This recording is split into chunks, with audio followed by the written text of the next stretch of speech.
जय माता दी दोस्तों। 10 महाविद्याओं में देवी भुवनेश्वरी को चौथे स्थान पर पूजा जाता है। अपने नाम के अनुरूप ही ये तीनों लोकों की स्वामिनी हैं। प्रकृति से संबंधित होने के कारण देवी की तुलना मूल प्रकृति से भी की जाती है। आघा शक्ति भुवनेश्वरी स्वरूप में भगवान शिव के समस्त लीला विलास की सहचरी हैं, यानी सखी हैं। तो चलिए आज हम आपको इनके जन्म से जुड़ी पौराणिक कथा के बारे में बताते हैं। एक बार मधुकैटभ नाम महादैत्यों ने पूरी पृथ्वी पर हाहाकार मचा रखा था। तब सभी देव मिलकर भगवान विष्णु के पास गए और उनको अपनी निंद्रा का त्याग करने के लिए प्रार्थना करने लगे, ताकि वे जल्दी से उठकर मधुकैटभ को मारकर उनकी रक्षा करें।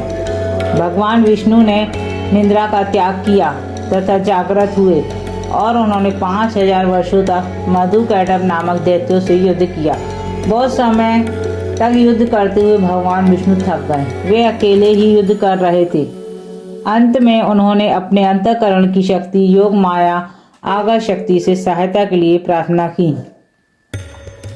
तब देवी ने उन्हें आश्वासन दिया कि उन दोनों दैत्यों को अपनी माया से मोहित कर देंगी।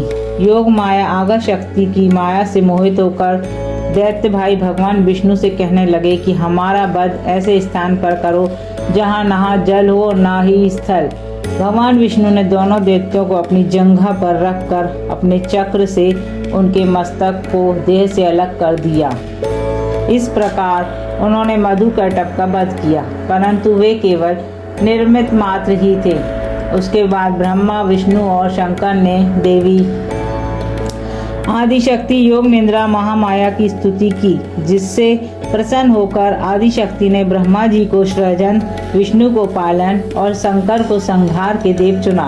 ब्रह्मा जी ने देवी आदिशक्ति से प्रश्न किया कि अभी चारों ओर केवल जल ही जल फैला हुआ है। पंच तत्व गुण तन मात्रा और इंद्रियां कुछ भी व्याप्त नहीं है, तथापि तीनों देव शक्तिहीन हैं। देवी ने मुस्कुराते हुए उस स्थान पर एक सुंदर विमान को प्रस्तुत किया और तीनों देवताओं को विमान पर बैठ अद्भुत चमत्कार देखने का आग्रह किया।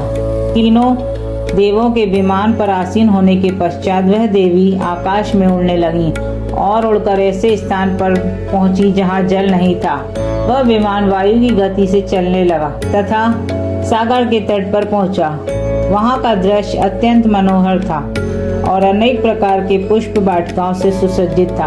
तभी वहां देवों ने एक पलंग और एक दिव्यांगा को बैठे हुए देखा। देवी ने रक्त पुष्पों की माला और रक्तांबर धारण कर रखी थी। वर पाश अंकुश और अभय मुद्रा धारण किए हुए देवी भुवनेश्वरी त्रिदेवों को सन्मुख दृष्टि गोचर हुई, जो सहस्त्रों उदित सूर्य के प्रकाश के समान कांतिमयी थीं। ये सब देखने के बाद भगवान विष्णु ने अपने अनुभव से शंकर तथा ब्रह्मा जी से कहा कि ये साक्षात देवी जगदम्बा महामाया है और इनके साथ ही ये देवी हम तीनों और संपूर्ण चराचर जगत की कारण रूपा है। तीनों देव भगवती भुवनेश्वरी की स्तुति करने के निर्मित उनके चरणों के निकट गए। तीनों देवी ने देवी के चरण कमल के नख में संपूर्ण जगत को देखा। ये सब देखने के बाद त्रिदेव यह समझ गए कि देवी संपूर्ण ब्रह्मांड की जननी है। जय माता दी।